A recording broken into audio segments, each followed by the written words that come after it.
Hello everybody, it's Morgana here and welcome to a very special review video of Dr. P.H. Martin's Bombay India inks. This is to celebrate reaching 500 plus subscribers, so if you're new, a very warm welcome to you and thank you, and if you're not, then thank you for sticking around. And without any further ado, let's get into it. This is a set of 12. And working clockwise from the top, colour-wise we have white, black, brown, violet, blue, teal, green, grass green, magenta, red and bright red, and finally the yellow. According to the specifications on the set, you can see here, I'm just holding up for you, feel free to pause the video. You can use them in watercolour style, you can use them with calligraphy pens or airbrushes or technical pens for illustration and designing. They also are light fast, so they are archival pigments, which means they won't fade over time or in the sun, which I think is brilliant. They are also waterproof. They are also described as fine art pigments, which means they have a lovely bright and luscious colour. They're also acid-free and non-toxic. Thank goodness, because I managed to get them all over my hands during the course of this video, as you'll see. Just showing you there, you get a nice, decent-sized glass bottle with a lovely dropper. What I'm going to do now is just wet some patches on my paper and then show you each of the colours individually before I then do a painting using them. So if you're not interested in this, please feel free to skip ahead. I've sped this up slightly, as you can see, just because I'm more interested in the actual colours than anything else.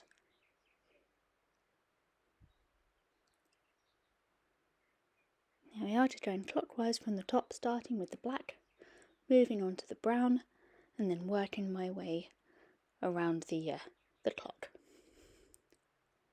Must say I really like the design of the packaging of these inks. It means that I don't have to throw away the original packaging. I use this to store them, keeps them safe, and keeps them organised, which is brilliant for me because as a very disorganised and messy person, it helps to know exactly where they are and where I can lay hands on each colour at any given time.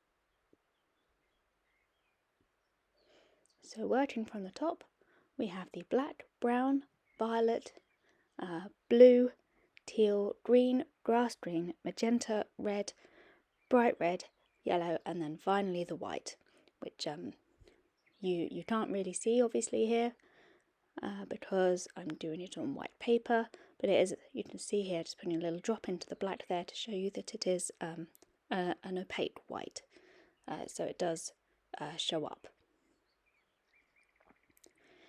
Now moving on to my drawing, you can see I've done this outline of a whale and masked it. The masking fluid is dry. This is my masking fluid, or drawing gum, sorry, this is Peebo Make.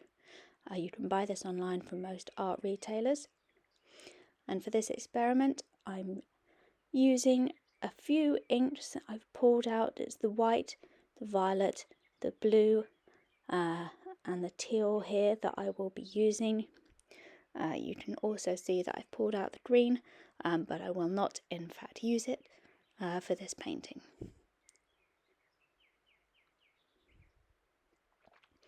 First thing I'm doing is using my extra large Ron Ranson Harke brush here to wet the entire paper.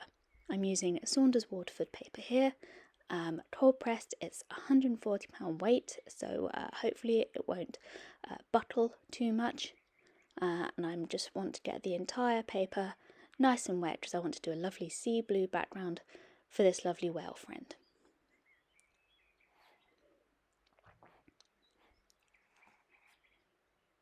And you can see I've put some newspaper down, and you'll be able to see why in just a minute. This is going to get a little bit messy, so I would highly recommend putting down something to protect your surfaces before doing something like this. You can see I am going straight in here with the dropper. This is the blue that I'm starting with, and you can see it is a lovely deep and rich blue, going in with a little bit of teal and with the opaque white at the top right corner there. Not being shy with it, and you can see how the ink blooms out straight away onto the wet paper, really spreads quite far and quite fast, so you must be aware of that when using them. You can see here I'm just using my water spray to give the entire painting a thorough spray down, get some more water, and I am just tipping and tilting, and you can see the mess this is making, but you can also hopefully see the lovely spread of colour I'm getting into this background. But also you can see how wet it is here, so my advice is to have some tissue or some kitchen towel on hand to mop up any spillages. You can see I am focusing on getting that lovely rich depth of blue colour into the main part of the painting, but I'm also keeping the top right corner quite clear. I want that to be white and sort of almost foamy, imagining that the whale has just leapt back into the ocean after breaching. That sort of foamy, sort of faint part is where I'm going to put in the sort of tapering end of the whale's body, sort of a foreshortening effect, because I can't fit an entire whale onto this paper. It's not nearly big enough.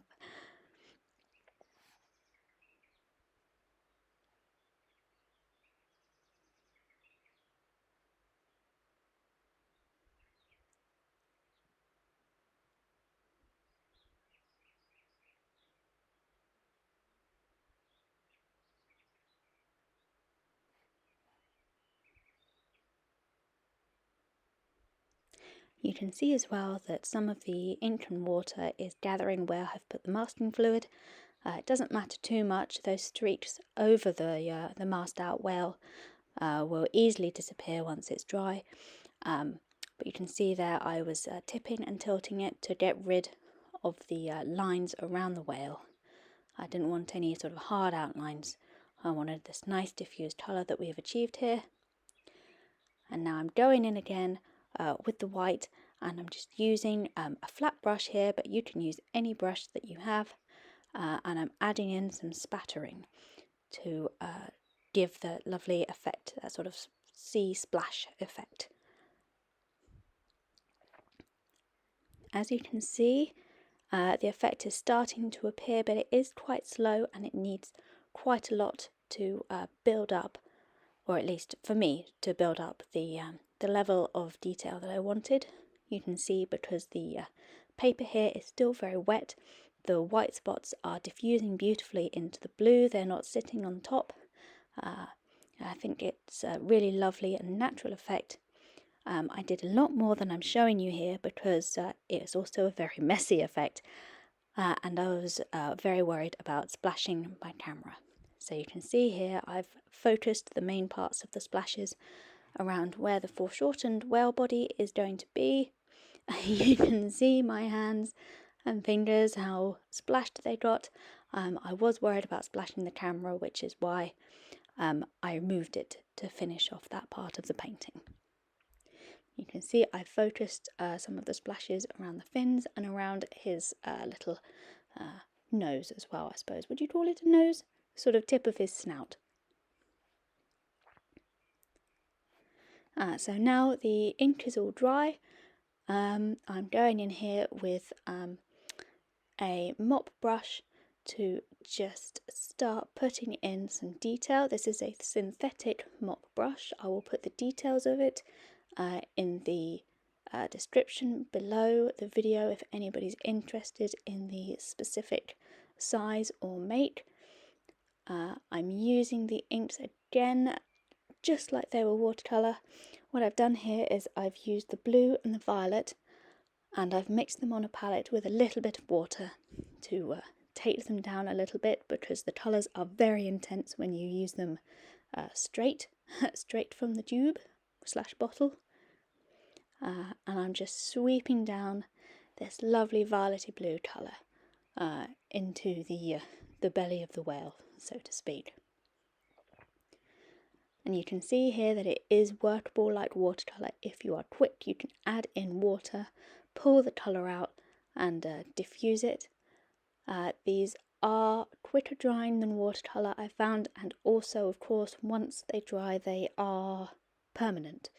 Unlike watercolour, where you can go back in with a wet brush and make some changes or add in colours and sort of diffuse them carefully. You can't do that with these inks, so that is something to bear in mind if you're using them in this way.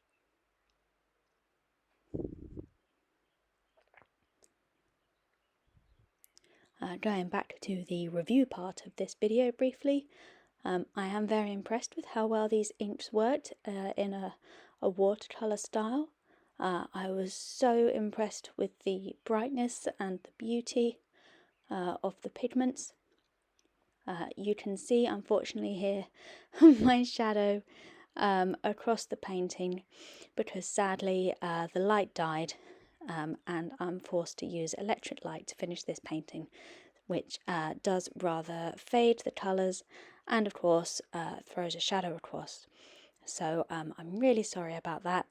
I hope it doesn't take away from the painting or from the tutorial too much.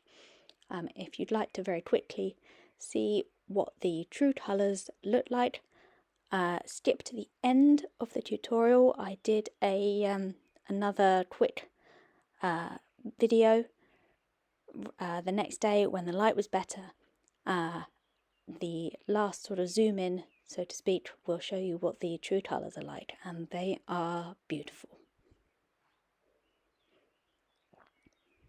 You can see here just going in with a flat brush and doing some lines just to emphasise the detail on the underside of the whale's mouth.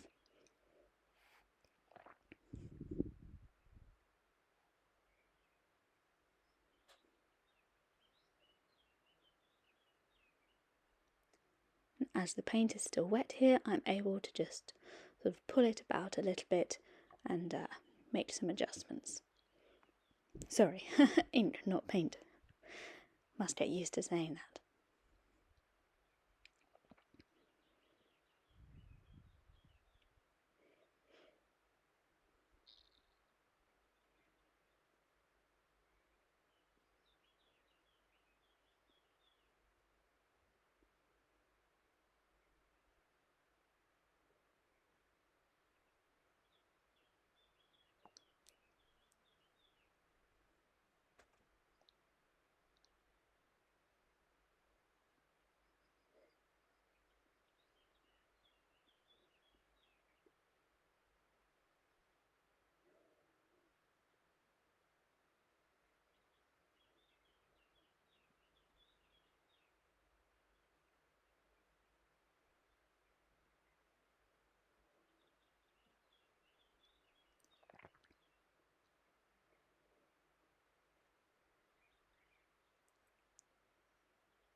You can see here I'm just using a piece of tissue to blot some of the colour out of this sort of last part of the whale, the back end, so to speak, because I want the colour to diffuse nicely into that sort of lovely white patch that we've kept, that lovely bit of foam that's left over from the whale crashing down back from his breach.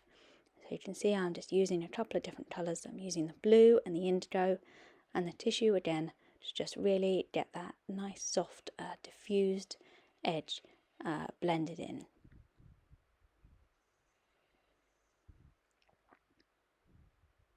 And you can see I'm also using the same sort of violet heavy mix of the inks. This is violet mixed with blue, but watered down significantly along the top near the eye, just to differentiate it from the underneath of his mouth as well. But also obviously wanting to keep the same colour palette.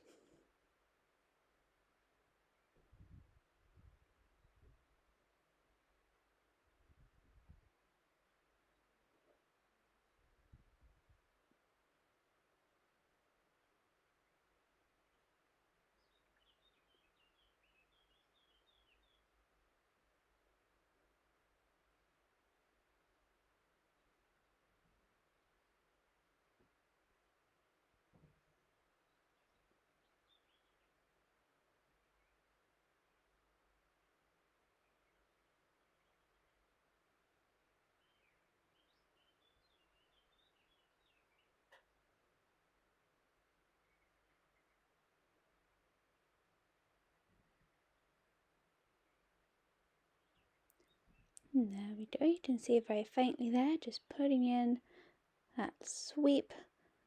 That's the foreshortened whale body and his tail just in the distance. It's an awkward angle to do, but I think I've managed it quite well here. It helps to really have him coming in at that big angle with his lovely eye and mouth close to the imaginary camera, whereas pointed at us. So you can just scoot his little body in just at the back there.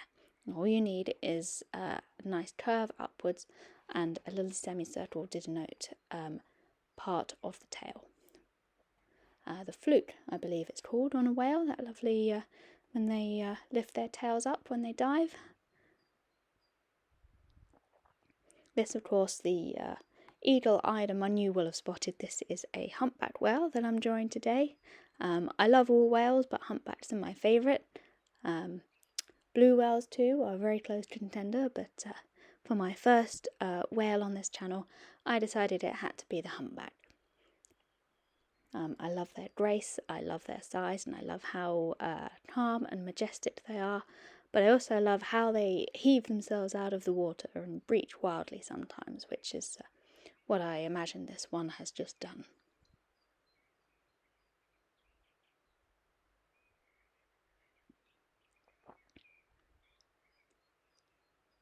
And you can see here with this flipper, I'm going in again with the blue and violet inks, and I'm diffusing them much the same way I would with a watercolour, and I'm actually leaving a little bit of white space on the paper too.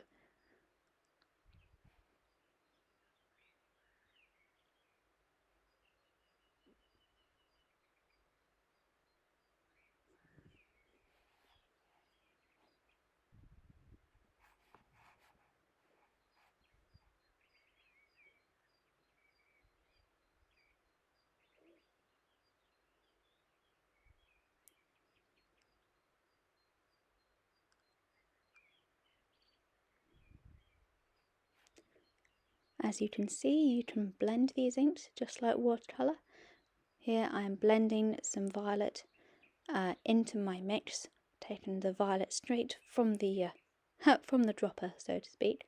What I did was I took a normal watercolour palette, the sort of one which has little dips in, and just dropped a few drops of ink into each one with the dropper, and then use them, use that to take with from my brush. Made it a lot easier, I must say.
with this second flipper that I've started work on, you can see this too is slightly foreshortened.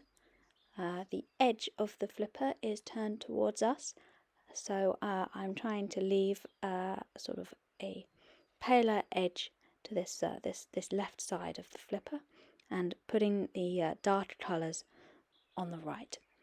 You can see I'm blending in again the blue and the violet inks, and just pulling the colours around with my nice brush.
Now that the ink is dry, I'm putting in the last few details with my Faber-Castell Pitt black fine liner.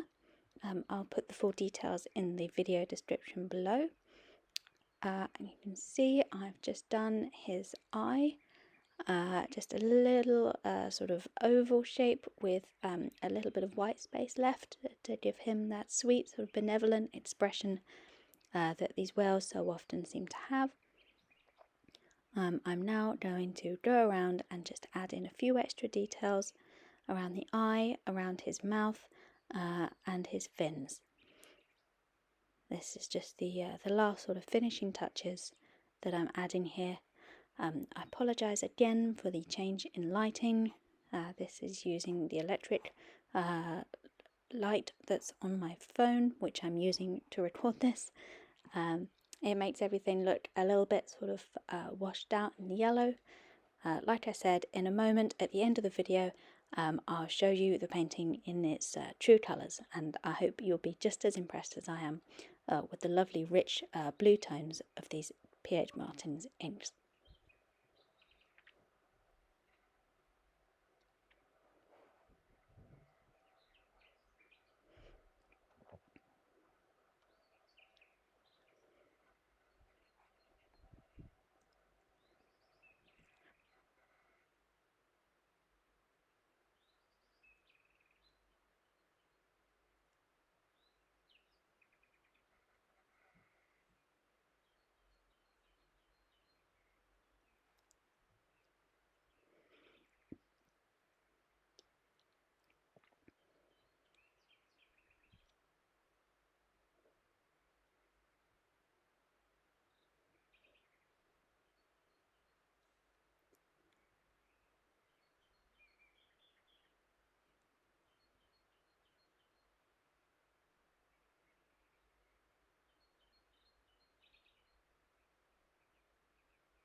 and here is the finished painting in all its spectacular and colourful glory.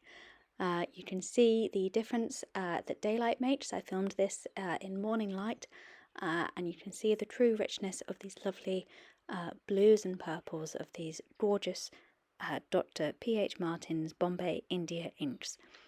I must say, from a review perspective, I am really pleased with these. I love the depth of colour, and I love how much versatility I was able to get out of them. I was surprised by how watercolour-like I was able to use them, if that makes sense. And I'm really looking forward to experimenting a bit further with these, using some of the different colours. Yeah, so there we go. A thumbs up from me.